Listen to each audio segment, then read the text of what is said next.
Over the years, our family's had a share of health problems. So prescriptions are a part of our life. Before we went to the big box store. We both thought it would help us save. But with the long lines and impersonal service, filling prescriptions became a chore. That's when a friend recommended D&H. Now Tristan knows our prescriptions. Brenda always helps us find the right vitamins. And after Dad's fall, Monica's been a real expert with all our home medical needs. All without the lines. Trust and service. That's our D&H.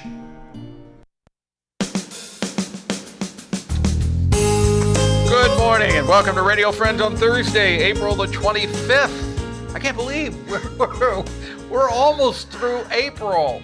Vera Nichols is with us, University Extension, and we're going to talk about our gardens today. Our gardens, Yeah. and then I like to talk about what we do after we harvest stuff from our gardens. Yeah, we got a little bit of time before we harvest tomatoes. I know, and but peppers. you got to think ahead. All right. Got to think ahead. So we have a wealth of information here available to all of us gardeners in Central Missouri. Absolutely.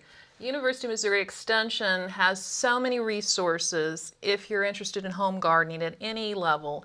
And it's all at your fingertips by going to extension.missouri.edu if you have access to the internet. Extension.missouri.edu. Yes. And then how do you access a particular question? Well, there's at the top of the screen, it will list lawn and garden, and you can click on that. And by going there, you can learn about all different aspects. The one that I pulled up today, because I'm getting, it's in the gardening season, is one of our popular guides called the Vegetable Planting Calendar. Oh, so okay. it gives you how to space the seeds, for best growth. Lots of it, how long it takes to germinate. It's just a great calendar as well as many varieties. Okay. And one of the things that I want to mention is for those that are growing gardens that will have extra produce to preserve, it's always good when you're purchasing seeds or plants to purchase those that might be best for preserving. So for instance, a seedless, burpless cucumber is great sliced to eat fresh, but if you're going to use the cucumbers for pickling, you want a pickling cucumber. Oh, you don't want to use the burpless cucumbers? They get really soft and mushy. And so you want to use the pickling. And if you've ever seen the difference, they're shaped different, their skins are different.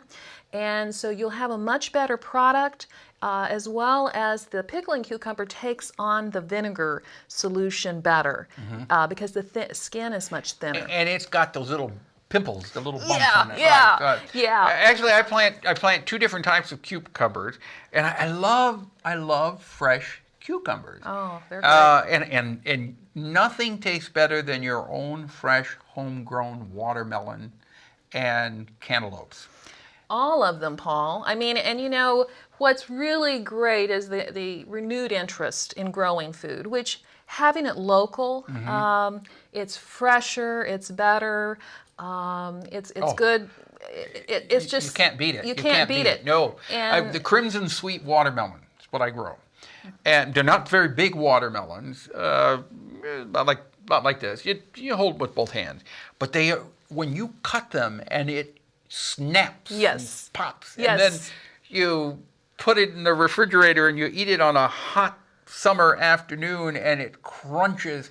And it's red and juicy and crisp. There is nothing tastes better. There's nothing like it. And what, for a lot of us that have gardened, we know how fresh tastes. Oh, yes. For many people in our world, in our locale here, they've not had the opportunity to taste fresh. So you can grow your own. You might be lucky to have friends or family growing.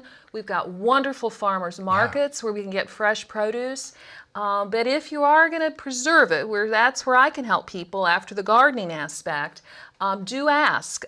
For instance, green beans. If people want to can green beans, the contender bush green bean tends to produce a green bean that cans better. If you're going to can tomatoes or make salsas, you want a tomato that has less seeds and more flesh. So the Roma tomato is one of the best for canning.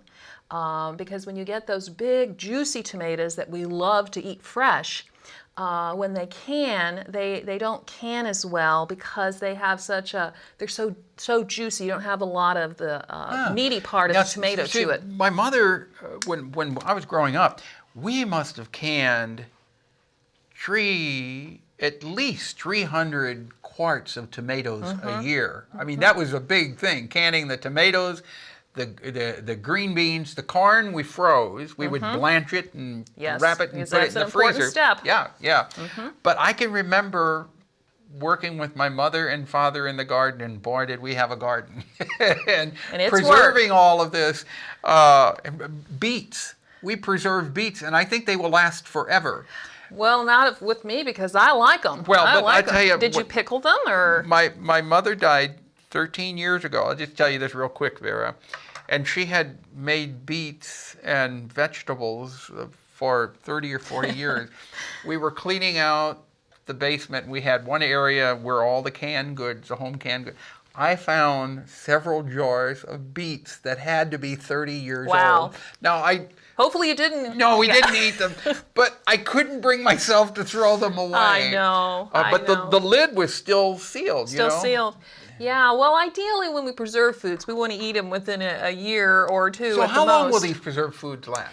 Well, if you're canning foods, we say ideally within a year or two, because when we can at home, we're using a glass jar. What so about we want freezing? To store freezing, again, for best quality a year, but we all have known that things slip to the bottom of the freezer, but the nutritional value declines with time.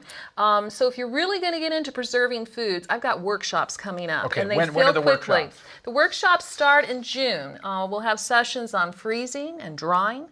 We'll have sessions on making jams and jellies, another one on making salsas, another one on doing pickles, pressure canning. And they're all free? No, there's a charge. Okay. There's a charge, and they can go to our extension.missouri.edu and go to the Boone County. And it'll tell you about the classes and what the charge is. Yes, and they will fill quickly. Some people sign up for all of them. You can sign up for one. And how long do the classes last? They're 2-hour sessions. So we'll actually go through step by step. And so it's great for people who are getting started because you can read something, but until you see it. Right. And you got to have a pressure cooker, right? If you're going to can vegetables. You got to have a pressure cooker. You got to have, but if you're going to do jams and jellies and pickles and salsas, you can use a water bath canner. And that's what I'm finding a lot of people are doing because it takes a little less equipment and maybe less skill set. Okay. So again, for more information, the best website to go to is? Extension.missouri.edu. Okay. Vera Nichols, thank you. Vera Massey. I reverted back to many years. It's Vera okay. Massey. Thank you, University Extension. It's Friday. Let's see, we're talking about Dream Awareness Weekend, what's coming up, and it's Our Wild Nature. Our program directed by Travis McMillan of the Reynolds Journalism Institute. Audio is Pat Akers, KBIA. Our floor director is Zach Lawhorn. I'll get it right, Zach. And our assistant producer and guest coordinator, Uncle James Mauser. Bye-bye.